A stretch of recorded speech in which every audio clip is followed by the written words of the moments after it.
இலக்கியங்களில் புதைந்திருந்த வரலாற்றினை மண்ணில் அகழாய்ந்து நிறுவி வருகிறோம் என முதலமைச்சர் மு.க.ஸ்டாலின் தனது எக்ஸ் தள பக்கத்தில் பதிவிட்டிருக்கிறார். அண்மை தகவலாக நாம் பார்த்துக் கொண்டிருக்கிறோம். இது தொடர்பான கூடுதல் விவரங்களை எமது செய்தியாளர் சிவகுமார் வழங்க கேட்கலாம். வணக்கம் சிவகுமார், முதல்வரினுடைய இந்த எக்ஸ் தள பதிவு குறித்தான கூடுதல் விவரங்கள். வணக்கம் திவ்யா. நாடு முழுவதும் இன்று உலக தாய்மொழி தினமானது கொண்டாடப்பட்டு இந்த உலக தாய்மொழி தினத்தை முன்னிட்டு தமிழ்நாடு முதலமைச்சர் மு.க.ஸ்டாலின் அவர்கள் தனது எக்ஸ் தலை பதிவுல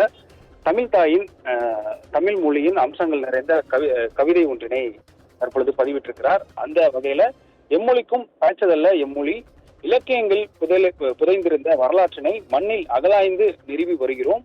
அகத்திலும் புறத்திலும் அன்பும் வீரமும் கொண்டு வாழும் நம் தமிழ் தாய் மொழி போற்றுதலுக்குரிய பழமையுடைய மொழி மட்டுமல்ல, பிற மொழிக்கு துணை நின்று தனித்து இயங்கும் ஆற்றல் கொண்ட செம்மொழி என்று புகழ்ந்திருக்கிறார். உலகமெங்கும் பரவோட்டும் நம் உயர்தனி செம்மொழி என்ற ஒரு கருத்தையும் பதிவிட்டிருக்கிறார். அந்த வகையில கலைஞர்களுடைய புகைப்படம் பொருந்திய அவருடைய பாடலையும் எக்ஸ் வலைத்தளத்தில் பதிவிட்டிருக்கிறார். அந்த வகையில உலக தாய்மொழி தினமான இன்று தமிழ் மொழியை போற்றும் வகையில தமிழ்நாடு முதலமைச்சர் மு.க.ஸ்டாலின் அவர்கள் தனது எக்ஸ் வலைத்தள பதிவுல தமிழ் மொழியின் சிறப்புகளை விளக்கும் வகையில ஒரு கவிதையை பதிவிட்டிருக்கிறாரு. அதை தான் நம்ம பார்த்துட்டு இருக்கோம்.